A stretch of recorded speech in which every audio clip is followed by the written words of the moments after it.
Welcome to episode number 8 of Yanking Chains, a podcast where we talk about everything endurance. I'm Matt Momont. I'm Vince Matteo. I'm Maria Simone. And this week we have a special guest, Cara Anselmo, and Vince is going to do the intro. Cara is a nutritionist and a certified yoga instructor in New York, New York. She currently works as an outpatient dietitian at a major New York City hospital. Her special interests include plant-based diets, oncology nutrition, and weight reduction and management. She's been teaching yoga both at New York Yoga Studio and privately in Manhattan since 2007. Cara earned her Master of Science in Clinical Nutrition from New York University in 2007 and completed her dietetic internship at New York University Medical Center. She has a Bachelor of Arts in English from Brown University. Welcome, Cara. Thank you. That sounded very official. Oh, thank you. Well, you're like the smartest person we've ever had on the show. Mm-hmm. This is by far our most professional start. I'm feeling good about this. Yeah, we should drop like an F-bomb or something. Yeah, just to like mess it up. Yeah, go back. Everyone's like, oh my God, are we listening to the right podcast? Oh, man. Who wants to lead us off? All right. Well, if no one's going, I want Cara to know that I don't eat animals either, and I think animals are our friends. Mm-hmm. I think Vince is the only one on the show who eats animals. So I think we should start off with the plant-based question. All right. All right. So one of the first things we want to talk about, since we're mostly vegetarians here, not Vince, how do you define, quote, plant-based, and what does it mean to live a plant-based lifestyle? So that's such a good question. I'm so glad you started with it. And when I talk about plant-based, and I use those words really specifically as opposed to vegetarian or vegan, because to me, plant-based just talks about what you're eating most of the time. Sorry, my cat's getting a little feisty over here, so there might be some interjections. Speaking of animals being our friends, and vegetarian vegan sometimes sounds political, and I try to frame it in a way that's something we can all do. It's not choosing sides. It's again, something that is accessible to everyone. You don't have to say I am or I'm not this. And it really just means that at most of your meals, you're filling most of your plate with vegetables, fruits, whole grains, plant foods, essentially, whole plant foods. And when we talk about a lifestyle, this isn't a fad diet. It's not something that I encourage people to do for 3 weeks to take off the extra holiday weight. It's something that if you're going to commit to it, you commit for a lifetime. And the beauty of it is it's really sustainable for a lifetime. It's not the sort of thing that you get tired of after you do it for a season, and then you say, oh, I can't do this anymore, I quit. It's something that you can do really for as long as you're enjoying it. Am I the only one getting feedback? Getting a little feedback. Okay. Cara, if you have a chance, you may want to turn down your speaker if you're not using a headset. That might help a little bit, just slightly. I think it's coming back into the mic. But that was good. I like that response. I agree with plant-based not being a fad. I think that's huge. I think people do it for like 3 weeks to lose the weight or lose the holiday glut and then like go back to the Burger King. Maria, I stole your question. Do you want to continue with this? No. That's fine. I wanted to ask the question because I think it's important for people listening, and I think your answer, Cara, is really good. That this is really about a style of eating, a lifestyle of eating, and I think the political piece does actually scare people sometimes. Even though a lot of us who do eat plant-based do have political reasons for doing so, you don't have to. It's not a prerequisite. And I hope your kitty does do a video bomb, because my cat always comes in at some point throughout the podcast. Last time it was just her tail. She was like, you know what, you're not good enough to see my whole body, just my tail. So hopefully they'll see each other for a bit. I think, one thing that I'm not fully vegan myself. I like to say I lean vegan, but I have chickens and I do eat their eggs, but that's mostly it. But one of the questions we get a lot, and I'm sure you've had it a lot yourself, is where do you get your protein? So I would love for you to tell the world where we get our protein. Does this sound any better? Are you still? A lot. Yeah, it sounds very good. Sounds okay? Okay. So there is no shortage of protein in plant foods, and there are some things that might be lacking in a vegan diet, but protein is not one of them. And you're going to get it from pretty much every food that you eat, including even just vegetables. So when I tell people that kale and spinach are actually good sources of protein, they look at me like I'm crazy, but they are. And the more obvious ones, like tofu, beans, all sorts of beans, nuts, seeds, legumes, and those are all great things to include too. So it's not really hard. And now if you're doing what you're saying, Maria, and you're eating some eggs, you're eating some yogurt, if you're eating some seafood, for example, mussels or small fish, then there's no problem getting enough in. So those are just a few examples of ways that we get protein. And there's actually pretty good research that we absorb protein better and we use it better when we have smaller amounts consistently throughout the day versus just one lump sum. So people always talk about quality of protein, and it irritates me when people say, oh, but it's not high quality, it doesn't have all the amino acids in it.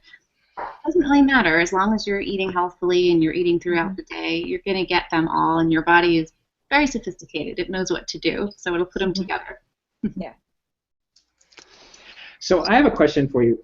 You said kale and spinach, and I've always heard that if you can, like for example, like if you mix citrus with spinach, it helps. I guess there's a higher absorption rate of the protein in there. Is that true, or is that like internet BS? There's some truth to that. There is a better absorption of a couple of nutrients, not so much protein, but definitely calcium and iron, because those are absorbed better in vitamin C rich environment. So anything other, along those lines that we should be coupling? Because I know Matt likes to pick on me because I eat like fish once a week at this point, and I do eat egg whites. But I am in the back of my mind, I'm thinking about what's that? Eat the whole egg. Eat the whole egg. The yolk is the best part. I actually have a problem. I have a problem with the animal side of it. So I literally will pick the yolk out, and then I'll pick any bit of the embryo out of there. So it has to be like pure white, and even that freaks me out a little bit. So so Maria, you killing those little babies. They're not babies. They're not fertilized. I don't care. They're already dead, Vince. They're already dead. But in the back of my mind, I am wondering, am I doing the right thing? Am I getting enough protein? And I do eat plenty of beans, and I eat a ton of spinach.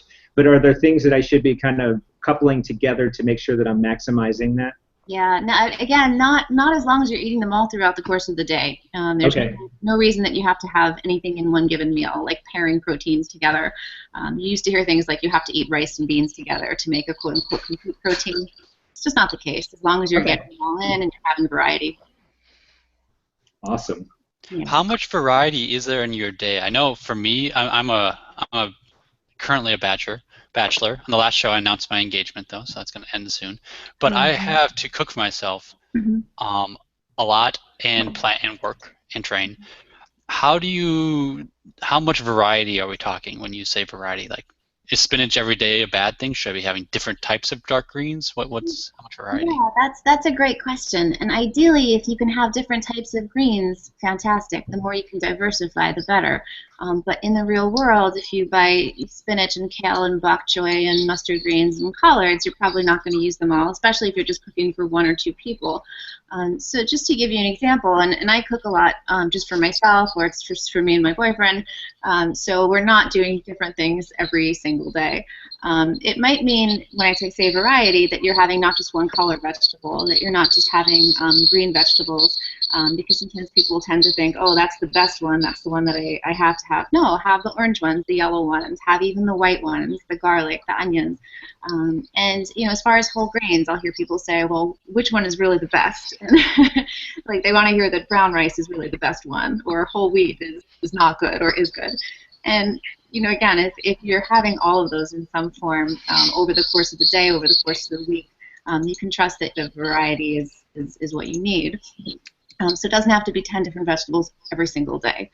The other way you can really think about variety is if you're eating pretty much in season, then you know that you're getting variety, because seasonally there are going to be different types of produce that are available and that look best. So eat with the seasons as much as you can, depending on where you are, and then you'll get that variety too. I hate kale. You make kale? I hate kale. I hate beef greens. I hate mustard greens. I love spinach. I need more greens, and I try them, and I think Maria was like, "Oh, well, if you like fry up the kale, not fry it.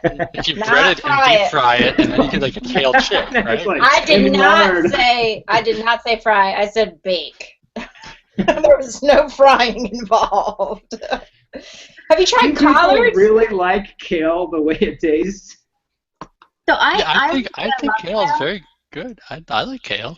But here's the thing, Vince. You don't have to eat anything you don't like, and truly, if you hate it, there's no point. You know? Similar. But it's like the things that are supposed to be really good for me, the things that I just absolutely hate. But I eat a wide variety, but I'm definitely eating more in season now.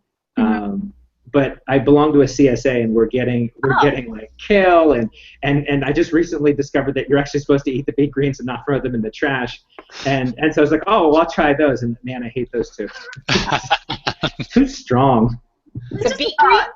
Here's a thought with the greens in preparation. I can't stand cooked kale. I think it's too bitter and nasty. I also can't stand cooked Brussels sprouts, roasted Brussels sprouts. If you try them raw, it's for me a milder flavor, and sometimes it's just a matter of playing with it and maybe not doing kale chips, or maybe doing kale chips, but trying it in a way that you haven't.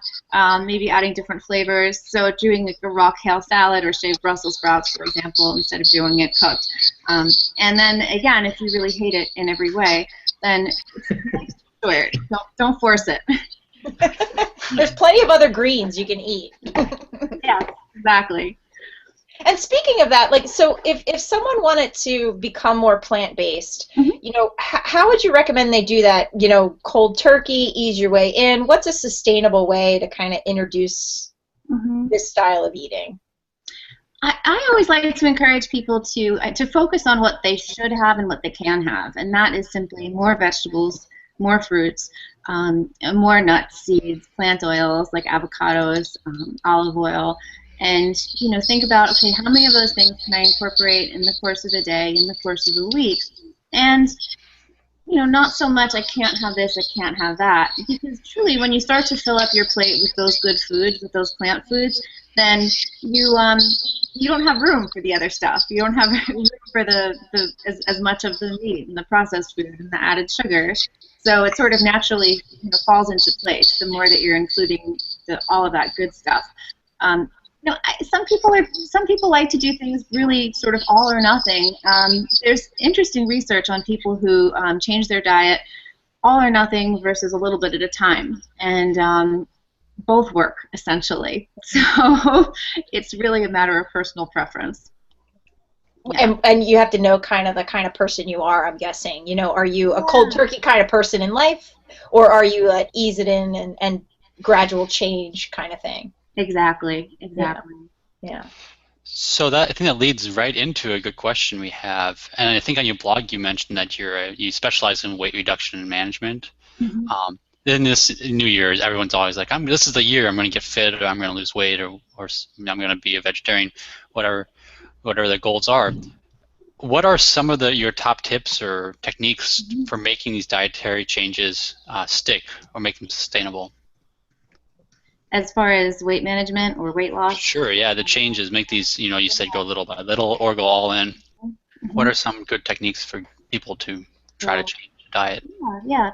One of the first things I suggest is keeping a food diary, and just literally writing down in a notebook everything you eat from the time you get up in the morning until you go to sleep at night, with as much detail as you can in a way that makes sense for you. So you don't have to write 4 ounces. If you don't know what 4 ounces looks like, you can write the size of my palm. And be honest with yourself. Really keep that going for a good 2 weeks.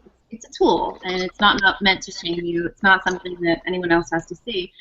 But it really starts to make you accountable. And the things that you say you're going to do, you can see, are you putting those into practice? Are you doing them? There's obviously a lot of apps that you can do that with, but my feeling is if you do it the old-fashioned way, just pen and paper, there's something about that cognitive process of writing it down that really makes it sink in.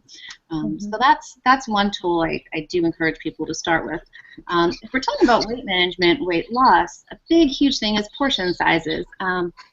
And a lot of times people are eating good foods. They're eating healthful foods. They're just eating too much.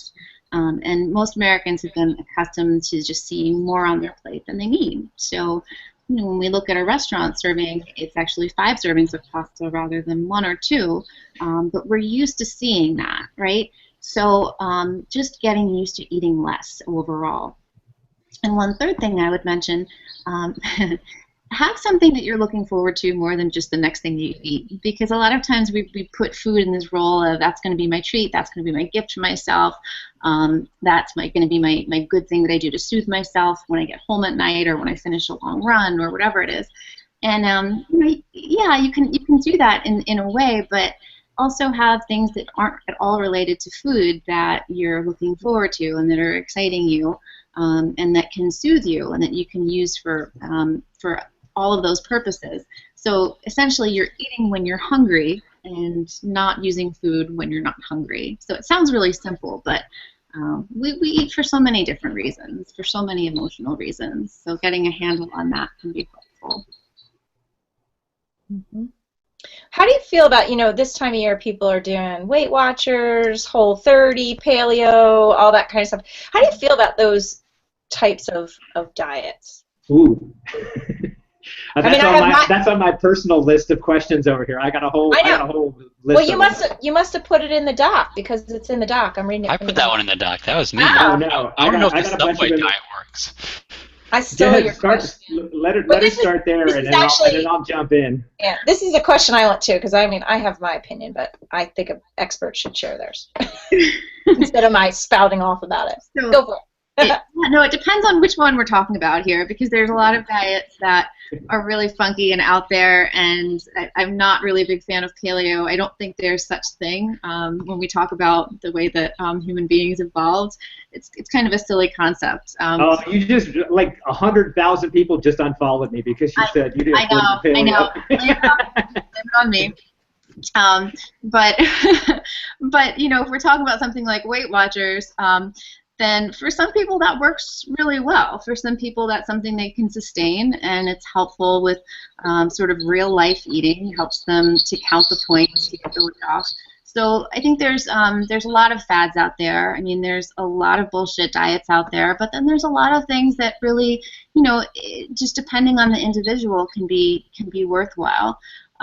Anything that asks you to give up too many whole foods, like you can't eat fat or you can't eat this or that, those are the ones I tend to shy away from, because usually there's something wrong there. And the ones that promise any kind of quick fix, obviously like anything else, you're going to lose belly fat in 2 days, then no, probably not. But the ones that are more longer term and that, again, they're not promising that, okay, we can do this in 2 weeks, but they're saying you got to do this for the rest of your life. Those are the ones that I think can really be helpful. So just kind of taking this to where some stuff that I'd written down, like I went through some diets and I saw like the South Beach diet, and I looked at that one and that one seemed reasonable to me. Yeah. Okay, and then Weight Watchers, another one. I know a little bit about it. I know people that have been on it, and again, counting points, it seems reasonable. Yep. Some other ones. So the Mediterranean diet. Thoughts? Oh, I love the Mediterranean diet. It's funny, I just did a talk at work about this, because the Mediterranean diet is the diet that, above all others, we see associated with reduced risk for cardiovascular disease, certain types of cancer. We see that it's associated with being able to maintain a healthy weight over time. And what a Mediterranean diet really is, what we're talking about, is a diet that just what we've been saying all along here tonight. High in plant foods, whole foods, one that doesn't have a lot of refined sugar, it doesn't have a lot of refined carbs. It does include fish, and it includes lots of olive oil, nuts, seeds, so healthy fats. It's very low in red meat, low in animal protein in general, low in dairy, but it doesn't completely exclude those things either. So it's not that you can't have a gelato once in a while. So yeah, Mediterranean diet to me, if there were one diet that has a label or a name associated with it, I would say that's a great one. And the South Beach diet, like you said, it's essentially, again, all the things we're talking about. It's not too draconian, and it's doable for a long amount of time. So I can rule out Atkins and paleo because you've already kind of talked about that. Ketogenic, and just curious your thoughts about like making the body like switch over to fat as a fuel source. So huge hot topic, and I do a lot of work, as you know, with people who have cancer, and something that a lot of people are getting interested in that setting. There's really hardly any human studies looking at the ketogenic diet relating to cancer and general wellness, but there's great evidence that it works for certain seizure conditions, for epilepsy, and it's a hard diet to follow. So just for your average person, to me, it's not sustainable, and you're missing out on too much good stuff because you can hardly eat a vegetable on a true ketogenic diet. You're really just eating a lot of fat. Sometimes people also find it's hard to maintain a healthy weight, and for anyone who's doing any sort of physical activity or who's athletic, you need more food than the ketogenic diet can provide. The thing is, we just get sick of eating oils, and after a while, there's no appeal to that, so people tend to eat less, and that's not a great thing either. Are you still going, Vince? Well, I had one more. Go for it. Go for it. And this is related to one of our friends, Scott. I found this diet. It's called the Taco Cleanse Diet. It's a tortilla-based diet proven to change your life. And I just want to know your opinion on eating tacos as a way of dieting. But that book exists on Amazon, by the way. I haven't heard of it. But if you do one taco for breakfast, one for lunch, and one for dinner, and you put good stuff in them, I can get behind that. Okay. It's all about what's in the taco. Oh, he's watching right now too. He's been commenting. I made him stay up. Yeah. Oh, good. So I have a question, and I can confirm I have a +1. My cousin suffers from seizures, and he's on a 100% ketogenic diet recently, and it's really improved him significantly. More than medicine. Like his parents are both doctors, but even then, like even with all the treatment, the diet has really helped him a lot, reduce the frequency. My question is, and we have a listener they mentioned called Scott, and he's going to hate me for this question, but I have a problem, and I can't keep on weight. So I eat an absurd amount of food, I think.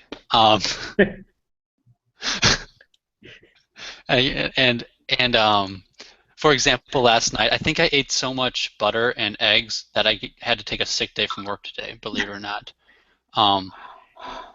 So I'm curious at how a vegetarian who's training a lot can keep on weight.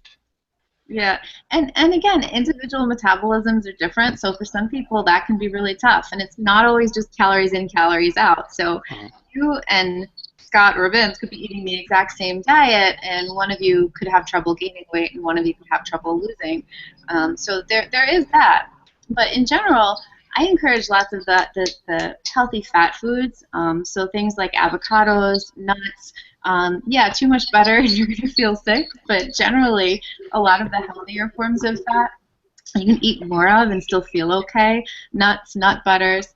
Another thing you could do, a lot of times the calories and the nutrients that we drink, we don't really register the same level of satiety as the things that we eat in terms of solid foods. So that can work two ways, but if you're trying to gain weight, that's a great way to maximize your calories and your protein, to put it into a smoothie, to throw an avocado, to throw a couple of scoops of almond butter, if you're doing any kind of dairy products, you could put some full-fat yogurt in there, some fruit, and that way you can drink that, you have a few of those throughout the day, and kind of gets it in more easily than if you were to eat all of those things. Of course, conversely, when you're trying to lose weight, that's exactly what you don't want to do, juicing and smoothies and all that. Quick question on the butter, is grass-fed butter better than, I mean, how bad is that? Is it still bad for you? No, I don't think butter is bad at all. I think it all comes down to how much of it you're eating. And like anything, in moderation, not a problem. If you're eating so much that you take a sick day, then you know that. But he took it and made a popsicle out of it. So No, like, literally, it pretty much was. It was, yeah, and yeah. Anyways, but I think the higher you go on the food chain, the more important it is to look for things like grass-fed or organic, because basically, if it's dairy, if it's meat, if it's any kind of animal product, again, just think higher on food chain. Really, the more potential there is for contamination along the way. And that could be with anything from, if you're worried about pesticides in the foods, if you're worried about antibiotics or added growth hormones. So yeah, grass-fed is a nice idea, because if you think about, well, I'm eating whatever that animal ate, think of it that way. And you'd rather be eating grass probably than animal byproducts. What are your thoughts generally on dairy products? I mean, yeah. No, it's tough. I think that in moderation they are okay, and I don't think you have to exclude them entirely. And I'm not talking now from a sort of political or ethical standpoint. I'm talking solely from a nutrition standpoint, from what's best for the body. And they're pretty maligned in certain communities. But I think that fermented dairy, particularly if you enjoy it, is something that's good to include. And there's pretty good research that kefir and yogurt, because of the probiotics, do have benefits. There's no need to do all low-fat or fat-free. I think that's something that's gotten promoted more by the milk industry. And again, the dairy it's a very strong lobby. It's a strong industry. So we see things like drink 3 cups of milk a day. I mean, I was raised on that. But when we look at the research, there's some evidence that 3 cups of milk a day actually increases fracture risk, for example. So too much is not a good thing. But having that 1 cup of yogurt, or doing, what I do is a little maybe hard cheese over pasta or on a salad, to really enhance that plant-based meal. So you're having a little bit, but not in excess. Does that answer your question? It's a tough one. yeah, no, it is a tough one. I mean, I think, like you said, it's partly political, it's partly personal. But I was curious your thoughts on how, what to do with dairy, because I had taken just some like continuing education credits in like some nutrition stuff, just basic stuff, nothing like what you've been trained in. And I was kind of shocked at how much dairy was pushed in there, and again, I mean, push like 3 glasses a day, and if you have problem drink, I'm like, wow, that's a lot of milk and cheese and yogurt. I mean, So I was just curious, kind of what you thought about it. Anytime something's that heavily promoted, I say, well, where is the money, and how much money does that industry have, and who is funding that course? Because really, those are important questions to think about, and we all know where the big money is. It's not the vegetable industries in this country. No. Yeah. Broccoli seeds, but they have so much money. Huge broccoli lobby. That's what Vince is going to fund. Vince donates to them. Go broccoli. What are your thoughts on the new nutrition guidelines that just came out? Could you catch me up on what the new nutrition guidelines are? I was just going to say that maybe for our listeners, just so everybody knows what we're talking about. Sure. And for me. So the FDA. Butter and eggs, Matt. Butter and eggs. What's that? No, I was saying it's butter and eggs, Matt. Just. That's good. More butter. High-fat diets. I thought those were cool. It's the broccoli lobby. They finally got a foothold into the food pyramid. they're at the bottom, man. They're huge. Huge as broccoli and kale. This is the point where Cara's like, what on earth did I say yes to? I can't believe I volunteered for this. No, I'm kidding. You're very professional, Cara. I know. I'm trying not to swear. I'm trying to be. Oh no, you should. That's what we're known for. This would be a good time. This would be a good time. You're from the East Coast. Right, we expect it. So in that case, I kind of feel like fuck the new dietary guidelines. Nice. Yeah.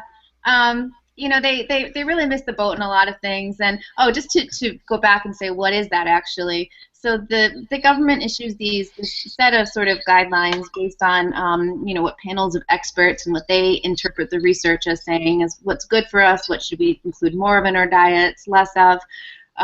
So there are a few good points, and they're starting to talk about things like added sugar. And for example, the World Health Organization has gotten behind that for a long time and said that there should be a limit to the amount of added sugar in our diets. So now we're starting to see that from the U.S. government as well. So things like that, yeah, that's good. But again, we're still seeing a lot of the dairy. We're still seeing really nothing said about red and processed meat. And I do think that the research on that is growing stronger, and it's not enough to say no one can or should ever eat it, but it definitely bears more attention than what they're giving it. So they dropped the ball in some cases. Just like we were saying before, though, you have to say, well, who is this benefiting? And it's written by the panel of experts, the revolving door of people who are in USDA and who are in industry. So just be suspect. And I was going to say take them with a grain of salt, no pun intended. But ouch. I think they're getting there, but they really have missed enough things that I wouldn't use that as my guiding principle for how to eat. I saw something that said that the government should stop practicing medicine without a license. Pretty much. Fair enough. Practicing nutrition, yeah. Well, I think it's good that you bring up, Cara, that so much of this is tied in with industry. I mean, the USDA is supposed to set dietary guidelines, but then they also promote for meat and dairy. So it's right. that conflict of interest is really problematic, and I don't think a lot of people realize how much the industry is involved with those guidelines. If you're interested in that, actually, when I went to school at NYU, the director of the department there, Marion Nessel, I don't know if you've heard of that name, but she continues to speak and write a lot about that, about the influence of industry, and she's got a couple of books. There's one, her first one I think is called Food Politics, but she's got a blog, she tweets often. So she's a really great person to follow for anyone who's interested in those connections. What's her last name? Nessel? Nessel. It's spelled like Nestle, pronounced Nessel. Yeah.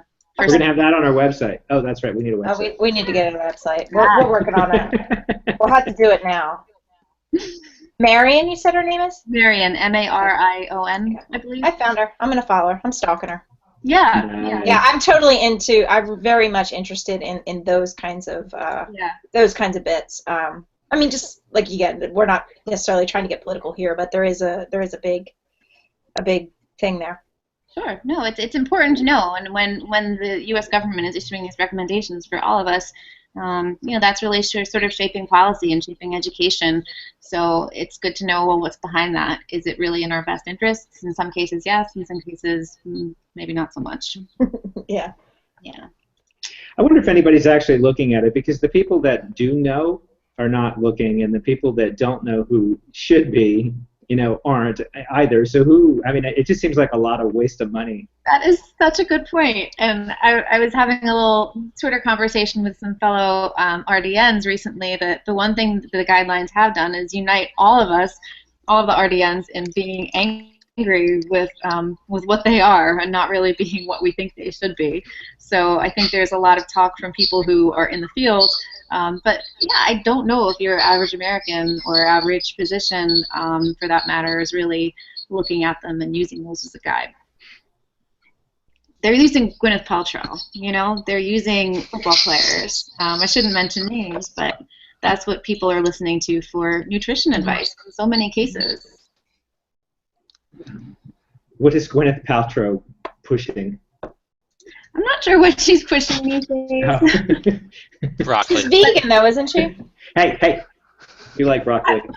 I'm not sure if she's vegan, to be honest, but she talks a lot about things like the acid and the alkaline diet. Oh, okay. Have no real scientific merit. The blood test diet. Or your blood type diet. Maria's a big fan of Heinz Wharton chocolate milk. Oh my God, don't even get me started.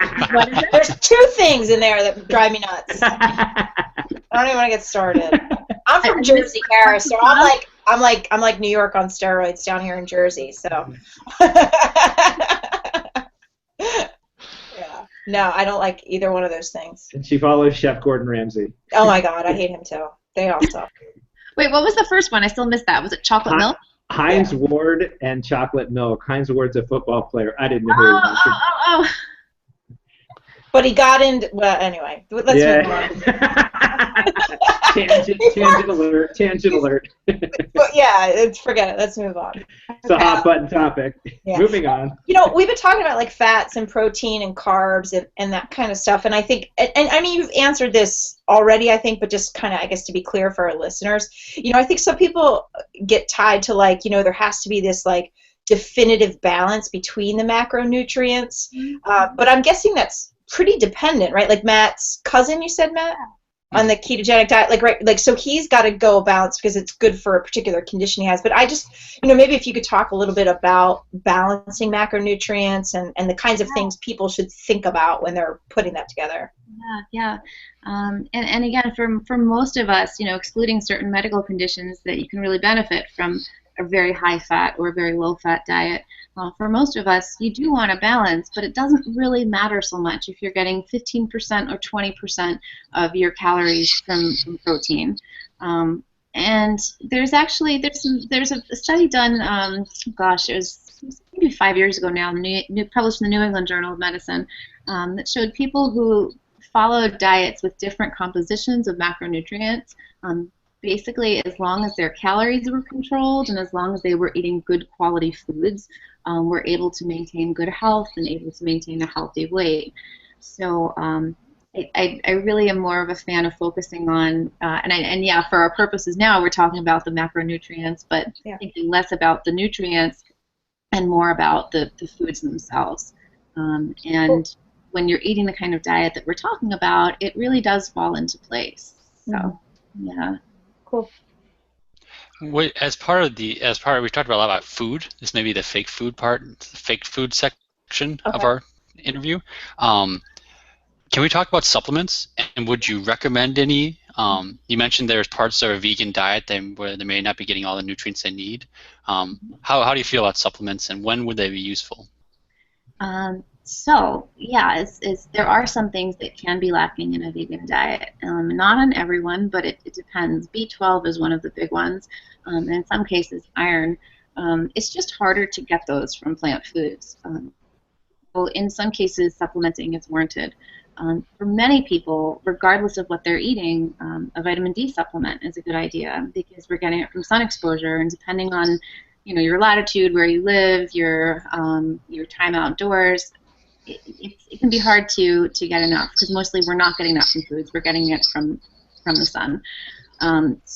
But for the most part, I really encourage getting the nutrients from foods and eating the foods rather than taking a pill form. Again, in the setting of a deficiency, yes, that's why we have them, use them. But just sort of for general health, I'm really skeptical. So one of the issues I have with supplements is in this country, they're really not regulated at all, and the FDA does not police them at all before they go to market. So when you look at, I think there was a Consumer Labs that did a study and looked at what does it say on the label versus what's in the supplement, and about 75% of the supplements they found didn't have in the product what it said on the label. So you could be getting something sort of innocuous like like wheat. Assuming you don't have celiac disease, that's innocuous, but you could also be getting something like a poisonous houseplant, or you could be getting something like ephedra, which you will see in the weight loss supplements, or sometimes stimulants, amphetamines, and that's obviously really potentially dangerous. So one thing I do encourage when you're looking at supplements, and if you wanted to take a given supplement, look for the USP label, US Pharmacopoeia. And that's an independent organization that it credits certain manufacturers, certain products to ensure that they have good manufacturing practices, and essentially what it says on the label is what's in the product. So you can definitely find that online, or you can, again, when you're actually in the store looking at the supplements, you can see on the label that little USP symbol. But supplements is it's a huge topic, and there are things that I think are so potentially beneficial, but very little research. And there's other things that are, out and out dangerous. And the other thing I would say with supplements, just because people will say it's natural, though, it's natural. Just because it's natural doesn't mean it's safe, Yeah. Hemlock is natural. So. Yeah. Venomous snakes are natural. Along those same lines, Yeah. do you have a thought on essential oils? Essential oils? Yeah. You mean used sort of? Either ingested or as Yeah. diffused, or do they help you in any way? Would they be in a nutritionist's Mhm. field of study? I've learned more about that, believe it or not, from my yoga studies than from my nutrition studies. We don't really talk about that very much. But in Ayurveda, that's something that definitely is a big topic.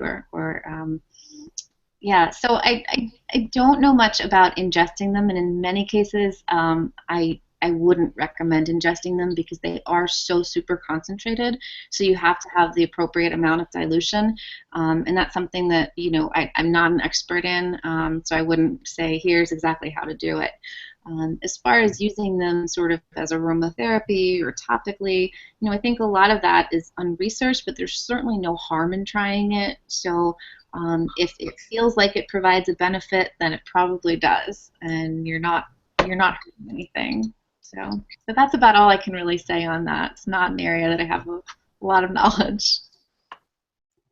So your aromatherapy bath tonight, Matt, you're just going to have to kind The of... bath bomb, right? Isn't that a thing? You get the bath bomb and it makes bubbles, and I can. Matt feels pretty when he rubs baby oil all over himself. Yeah. It's like he's so young and fresh. This is my pro tip for if you want to lose weight. I don't know if this actually is a weight loss tip, but I don't use like lotion anymore. I just use like coconut oil, and Scott's gonna hate that because I rub my body in fat. But maybe it extracts the fat in some way. Scott's gonna try to lose. Scott's question to Cara. I put coconut oil all over. But Scott wants to know how to lose 30 pounds of fat before his race Saturday, and so I was trying to answer that question. So maybe if you just rub yourself in oils. It's coconut oil, obviously. It's worth a shot. And kale. And kale. Maybe if you take a kale or coconut oil Broccoli. bath. A kale bath. A kale, That'd be good. Oh man. Okay. What haven't we asked yet? Well, I think we should tie this into athletics. I'm curious. I on your Twitter bio it says something about you're a runner, but I actually don't know much about your running background. This gang here, we're sort of into the Ironman and ultra scene. I don't know. Are you into that? Do you work with people that are into that? I am not personally. I have. What's wrong with you? Is she type A enough for this sort of thing? What do you? No, I don't think I could be here anymore. Bye. Yeah. We're out. See you later. The end.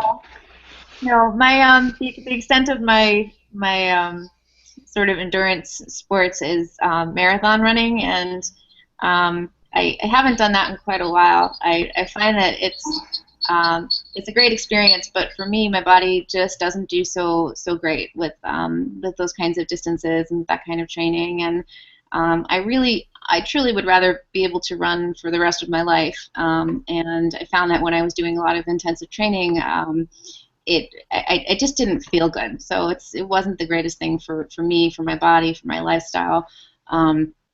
But I do love to run. I've been running since I was probably 13 years old, and it's great. I'm also you mentioned in the bio, a yoga teacher, and I do practice yoga. So those are sort of my two main forms of exercise. I hate the word exercise, but we'll use the word exercise. I use outlet. Outlet. It's an outlet. Yeah. So you must be sane. So you don't need to do excessive things. Who's excessive You're in the here? wrong Come group. on. Who's excessive here? Don't be silly. So from a nutrition standpoint, do you think that there's things that runners or triathletes should be mindful of, or just kind of keep with the principles we've been talking about here? Yeah. All of the things that we've been talking about apply. as far as plant-based diets, variety, choosing more whole foods, less processed foods, all of that, absolutely. One thing that I would add, it's funny because some people like Matt really, when they're doing this kind of training, have trouble keeping weight on, and some people get very annoyed with with those individuals. They're like, how is that possible that you can't gain? But a lot of people, once they start doing really intensive training, they end up overeating, really. And you'll see people, for example, training for a marathon or triathlon for the first time, and they're just eating too much, and they're kind of eating anything. So they're like, oh, the more calories, the better, even if that's lots of burgers and fries and soda. And you can't do that. You can't put that into your body and expect to get good results. So you might need to increase your calories somewhat, but do it with good foods. Well, I did that. I mean, I was training pretty heavily, but the smoothie you described, it was a staple for me because it was easy. I would throw a bunch of fruit, and I would throw milk in there, and there would be almond butter, and I'd blend that up, and I started kind of looking at my weight, and it pretty much stabilized at a certain level. And I couldn't figure out why. I mean, not that I was trying to lose weight, but I couldn't figure out why I wasn't losing weight. I started doing the math on it, and these smoothies were 700 to 1,000 calories a piece. Exactly. Yeah. So I mean, and it wasn't that I wasn't thinking about the calories because I wasn't counting them. Right. But at the same time, I just started looking at it. I was like, wow, that's a lot of sugar. Yeah. And so I just and I am definitely the slow change across time, and so this has been like a giant evolution, and now I use the blender to make soups that are all veggie instead of making smoothies. So there you go. And I think with the smoothies, I think Vince, you bring up a really good point because I like to do smoothies too, but we mostly just put vegetables in them and just mix them with water. Like we don't really, if I have like a really heavy training day, I might add a little extra like vegan protein in there if I feel like only if I feel like I need it, and we will mix like we'll put some frozen blueberries in there just because again, I'm mostly concerned about my iron as a female, and I don't eat any meat at all, so I definitely am concerned about my iron levels. So I think all this is to say, Vince, you bring up a really good point, is you do have to watch what you're doing and what you're putting in those smoothies. If you're Matt, it's fine if they're 700 calories. But if you're me and you blow up like a tick just looking foods, you do need to be like mindful about how much calories are in there. But I find those smoothies, like when I don't have them for a while, I totally notice a difference. Like I feel like they are my vitamin. If that makes any sense. Like it's I feel like I'm getting so much dense nutrition from those that and they also keep me full for a really long time. So if I have them, I work out in the morning, and then if I have like my breakfast and I have that smoothie with it, I'm full for quite some time and hydrated and all those kinds of things. So they really are beneficial. But I think it goes back to, if you're trying to maintain or lose weight, you do have to watch what you're putting in there. If you're Matt, you stick a butter in there and, hope for the best. That would be disgusting. Got a butter smoothie. my smoothies. Butter This is the smoothie. classic. In my meal plan, there's one called the 1,000-calorie smoothie, and that's a pretty big staple. And I think that. Yeah. Have you guys tried bulletproof coffee? What's that? Oh, what's that? It's basically coffee that has butter in it. A lot of I have. Oh, I've done that. Yeah, it's wonderful. I've never That just seems so weird to me, Oh, and I know so somebody good. that does it. My buddy does it. My buddy makes it. It's amazing. Yeah. Seems very good. disgusting. It What's it fills you called? up. What's it called? Bulletproof coffee. Bulletproof coffee. Wow. Yeah. I've heard it called coffee with butter, but also known as bulletproof coffee. Google it. Google it. Oh, that sounds disgusting. It's interesting. I don't drink coffee or caffeine for that matter, so it's been a while. But I had a cup of it, and it's very good. It's very it's probably terrible for you. I mean, I see Cara just cringing that recommending this to our viewers, but We're not recommending it. we're not recommending this. But it does taste really good. It's a good combo. Yeah, I love that your cat's doing the kitty bomb. Yeah. Yeah. Because Lily's slacking tonight on my end. Yeah.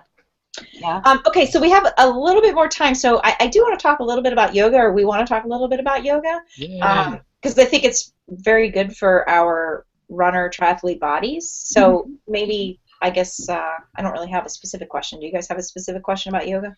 But just, maybe tell us about it, why we should I do it. thought I thought there was a question in the something about what's there something about 10 minutes? What do I do? So yeah, Oh, so yeah. I try to do my fiance is a yoga instructor as well, and so I'm obviously partake in it every now and then. Um, if you had to do like a 5-minute routine every day, just to fit it in, like when you wake up or go to bed, do you have a quick fix, or do you need to be doing like an hour every few days? No, no. What's your Um, schedule like for this? the perfect sort of 5 or 10 minute yoga routine would be different for different people, of course. But for an all-purpose, just sort of getting moving and targeting the whole body, I would just recommend 5 minutes of sun salutations mixed in with maybe whatever parts of your body specifically need attention. So for me, sometimes that's just doing legs up the wall because I'm on my feet all day. So, again, sort of targeted to, well, what do you need? For some people, they feel like I need to work on my shoulders, or I need to, work on inversions or whatever it may be. But just doing a solid 5 minutes of Surya Namaskars, which is just sun salutations, I think is, if that's all you have, do that. And that's exactly what I would do with some sort of targeted things mixed in there. Why are sun salutations so good for you? It's just because it's a whole body, and you're using your arms, your legs, your abdomen. You're sort of stretching and strengthening at the same time. So you're not just and it's constantly moving. And I'm not really a fan of stretching per se for a lot of runners. And for a lot of athletes, I think that stretching is overrated. But things that increase range of motion, things that increase flexibility, things that increase strength, obviously we want those. So the basic sun salutation type of routine gets all of those without saying, okay, you have to stand there and hold this for 10 or 15 breaths, and then you end up sort of overstretching or doing things that aren't really beneficial to the work you want to get done. I'm gonna have to look this up because I don't know what those are. Sun salutations? What you were doing in my kitchen. Do you want to demonstrate that? I can't get up and demonstrate because I have a cat. No, I'll look them up. What I was? Oh, you mean I can't remember what I was doing in your kitchen. You're doing basically, yeah. But I don't remember what it was. I don't know. You can add things in. You can change it up a little bit. But the idea that it's whole body and that it's syncing the movement and the breath. Yeah. So this is a little slightly off topic. I mean, I'm kind of interested just from my own personal experience, but you specialize in oncology nutrition. Now, obviously, our listeners hopefully aren't in need of your services, but my mother actually had, she's passed away, but she had pancreatic cancer, and I wish I had known somebody like you because we were asking her, I guess, regular oncologists, like, well, what should she be eating? Because I'm like, I know cancer generally is tied to nutrition, and I'm not saying it would have saved her life. I know it wouldn't have, but, they're just, nobody had any answers. All they said was, don't give her sugar. And I'm like, okay. Yeah. Well, for that type of cancer, yeah. But yeah, so is this like something that people can get if they have a loved one? Or is this like, is somebody like you, is this like a new field? Because I didn't even realize that this was like a possibility. Yeah. So there are nutritionists who specialize in different areas, whether it's something like oncology or metabolic or cardiovascular disease or obviously sports nutrition. So one thing you can look for is go to the Academy for Nutrition and Dietetics website, which is eatright.org. It's just a starting place. It doesn't guarantee you're going to find someone who's great, but you know that way they're a registered dietitian nutritionist and they have some sort of credentialing. And then you can also look for people, again, through that site who have certain additional certifications or backgrounds. I started working clinically in a just general medicine setting, and then started working at a hospital that focuses fully on cancer. So that was sort of how I got involved with that. And I think, again, for different types of cancer, for different people, there's so many different reasons for addressing nutrition. In some cases, it might be risk reduction. In some cases, it might be improving quality of life. In some cases, it might be easing symptoms during treatment. So it's, to me, I mean, obviously it's what I do. I think it's hugely important, but it's true that I think many physicians and nurses, they really mean well, but they don't necessarily have the education or the training to give really good, detailed, nuanced advice. So the other thing is, any hospital should have a nutritionist or many nutritionists on staff. So it's something you can always ask for a referral if you have a family member or for yourself, and just say, hey, do you have an RDN who I can meet with? And you should be able to do that. Cool. Yeah. Yeah, I'm with you. I mean, I'm not a nutritionist, but I am of the I guess of that mindset that, what we put in our body has so much to do with what comes out, right? And what we do. So I think it really not control isn't the right word, but plays a significant role in our bodies. As an athlete, I'm concerned with the role for performance, but also for health and dealing with that. So yeah. That site's good. So that's eatright.org. Cool. Yeah. Yeah. We'll put that on the website. Yes, that Vince is building. It'll be up tomorrow. It's in the dark web. It's in the dark web it's in somewhere. the deep web. Great. Do we have any last questions for Cara? I do. I have a couple of quick ones. So just, looking across the week, off the top of your head, what are things that we should be getting in plant-based?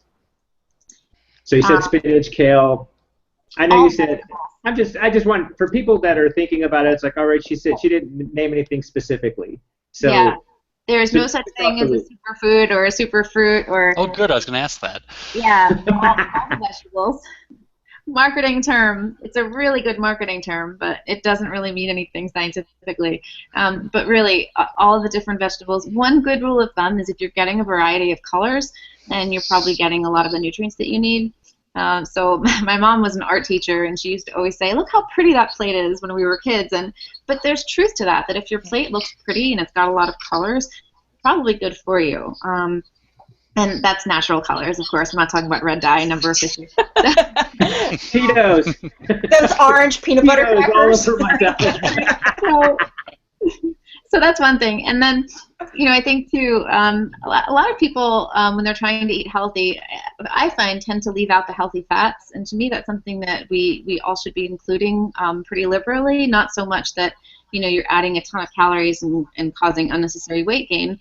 But keep the things like the olive oil, keep the nuts, keep the seeds, and have a variety of those. And again, it doesn't have to be the seed of the moment, like the chia seed or the flax seed. Have pumpkin seeds, have walnuts, have almonds, have whichever ones you like. But I think that often goes missing. So keeping small portions of those healthy fats is great too. So when people switch to plant-based diets, what do you think that are some of the initial pitfalls? In some cases, eating too much processed food and doing sort of like the vegan snack type of foods, and maybe doing the fake meat products. That there are fake meat products that have great ingredients, and then there are ones that have really crappy ingredients. So just reading labels, choosing more of, again, the whole foods than the foods that have a ton of added sugar or extra ingredients that you can't pronounce, that sort of thing. But that's one big pitfall I see. And in some cases, just eating too much of